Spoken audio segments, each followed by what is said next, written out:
Hello. Let me introduce to you the statement of the Republic of Western Armenia. On the occasion of the 100th anniversary of the end of the World War I, to the states that signed the Peace Treaty of Sevres. Indeed, the people and states of Europe and the Middle East who have signed the Treaty of Sevres can celebrate the 100th anniversary of the end of World War I.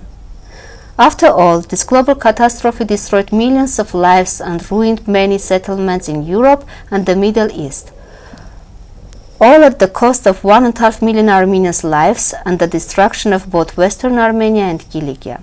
The Armenian soldiers and officers, both regular army and volunteer forces, played a crucial role in the end of the war, fighting courageously on both the Western and Eastern fronts.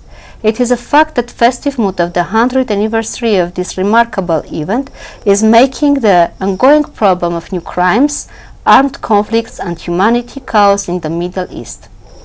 What is the reason? After all, the final document of the World War I, the Peace Treaty of Sevres, is the Peace Treaty.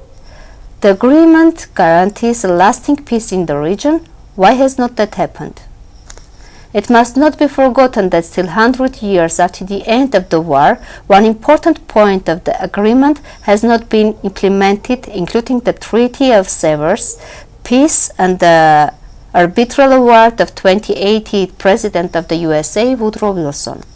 This continuously ignores the rights already promised to other indigenous people of the Middle East, Kurds, Greeks, Assyrians.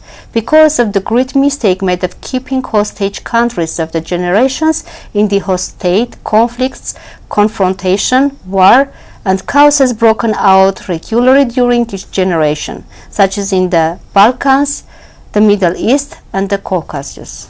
We agree with the conclusions presented by the General of the U.S. Senate at the General Staff. It is preferable to spend millions of caretaking rather than billionaires for future wars. The staggering reality of the present is that in Europe and the Middle East, no state and people will remain indifferent to the present and future threats if the path to peaceful settlement of exciting problems and threats and the establishment of people rights will not be eliminated.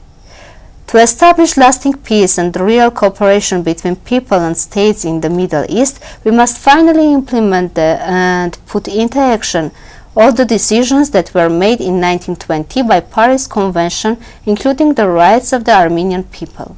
Radi Noyan, President of Republic of Western Armenia, 11th of November 2018.